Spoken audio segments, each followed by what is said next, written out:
nin waayeel baa xilligii ay geeridu ku soo xaadirtay u dardaarmay wiilkiisa oo ugu sheekeeyey wixii uu kala kulmay noloshii adduunyada. waxaanuu yidhi, wiilkaygiiow, macmacaan oo dhan ayaan dhadhamiyey, wax caafimaadka ka macaan badan maan arag. qadhaadh oo dhan ayaan dhadhamiyey, wax inaad dad u baahato ka qadhaadh maan arag. waxaan soo joogay buuro iyo bannaan, bad iyo beri, wax ka xun saaxiib la'aanta maan arag.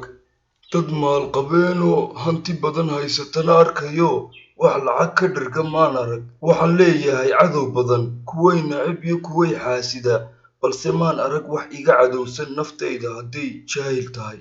dharka ugu qaalisan ee ugu quruxda badan ayaan xidhan jiray, wax alla cabsigiisa ka qurux badan maan arag.